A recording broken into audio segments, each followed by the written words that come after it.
Urge, Poutine désigne la priorité en Syrie. Auteur Maxime Perrotin, journaliste pour Sputnik France, spécialisé sur les questions économiques et financières ainsi que les relations internationales. Tous les articles 17h34 6-9, 2018. Le Corf, si on n'aide pas les Syriens, demain il y aura 30 000 nouveaux djihadistes. La tension monte à Idlib, dernière région aux mains des djihadistes. Chefs d'État et médias occidentaux évoquent déjà le « massacre » qui serait à venir. Moscou craint une nouvelle provocation. L'humanitaire Pierre Le Corf revient avec nous sur cette situation dont les Alépins continuent à être témoins et victimes. 19h43 31 8 2018. Élections européennes. Macron, isolé, joue la carte de la diabolisation. Nous vivons depuis 70 ans dans un miracle, il n'y a plus la guerre en Europe, a tweeté Emmanuel Macron. Pourtant, les prochaines échéances européennes verront s'affronter à couteau tiré deux perceptions de l'Europe, exaltant au passage les tensions entre États membres sur fond de crise migratoire. Deux camps définis par Emmanuel Macron lui-même. 14h40 25 8 2018. Centrafrique, la Russie va-t-elle vraiment supplanter la France ? Moscou vient de signer des accords de coopération militaire avec le Burkina Faso et la Centrafrique. Un renforcement de la présence russe sur le continent africain, en pleine crise régionale et internationale, qui divise les analystes. Diversification bienvenue des soutiens ou tentatives de mainmise de Moscou sur la région. 21h32 22 8 2018. Brexit, un serial entrepreneur voudrait défaire le vote populaire alors que les salaires de base ont été revalorisés au Royaume-Uni pour faire face à la pénurie de travailleurs. Les organisations patronales crient au désastre, à l'exemple de Julian Dunkerton, cofondateur de Superdry.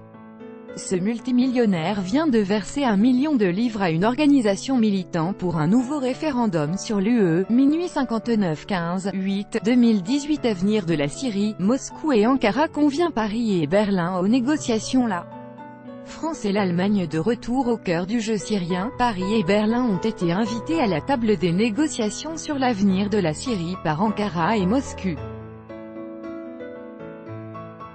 Pas d'emballement, cependant.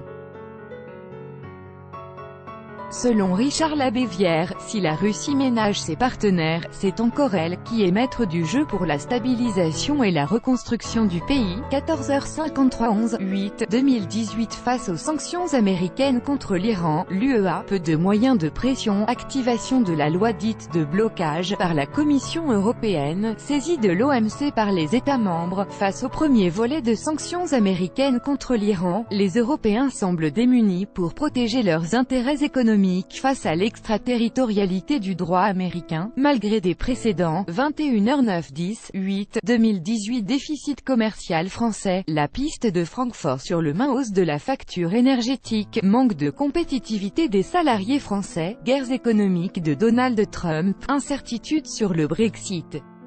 Pour expliquer le déficit commercial français, qui se creuse année après année depuis le début des années 2000, les journalistes explorent toutes les pistes, toutes sauf une. 21h25 8 8 2018. Avec son procès contre l'UE, Bayer veut continuer à faire son miel sur le dos des abeilles comme prévu. Bayer fera appel de la décision de la Commission européenne de restreindre l'utilisation de plusieurs de ces pesticides afin de préserver les colonies d'abeilles. Si certains blâment l'action en justice du géant allemand, l'inaction des États européens n'est-elle pas encore plus critiquable? Analyse de Thierry Vallat, avocat. 18h46 3 8 2018. Benalla Gate, encore un coup des Russes. Alors que l'exécutif a les plus grandes peines à se dépêtrer de l'affaire Benalla, certains médias et hommes politiques proches de la majorité sembleraient tenter de brandir la menace de l'ingérence russe. Étude d'une ONG pro-européenne de lutte contre la désinformation à l'appui. Alors, complotisme ou solution de facilité? 19h17 8 2018. Purge massive sur Twitter, et si la censure n'était pas le vrai problème? La suspension de milliers de comptes Twitter en France, dans la nuit du 30 au 31 juillet, a échauffé la twittosphère. Depuis quelques mois, le réseau social supprime des millions de comptes au nom de la lutte contre les faux profils. Pour autant, derrière cette mesure salutaire, à une manœuvre plus intéressée pourrait-elle se cacher? 18h13 28/7 2018 Rencontre Trump-Juncker, armistice ou capitulation? Salué comme une « victoire pour l'Europe », l'accord auquel seraient parvenus Jean-Claude Juncker et Donald Trump à la Maison-Blanche ne marquerait-il pas pourtant une victoire américaine dans le bras de fer économique qui oppose les USA à l'UE?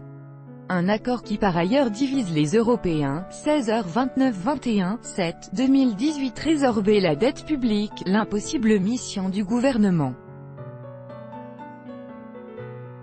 Une bombe à retardement, le chef de file des Républicains au Sénat a appelé le gouvernement à mettre en place la diminution des dépenses publiques qu'il avait promis, si le déficit s'est résorbé ces 2 dernières années, profitant notamment de la conjoncture économique. On ne peut pas en dire autant de la dette qui continue de gonfler. Midi 57 19/7 2018 Rencontre Trump-Poutine. Quand la presse joue le jeu de l'État profond américain, le sommet d'Helsinki devait marquer une reprise du dialogue entre Washington et Moscou.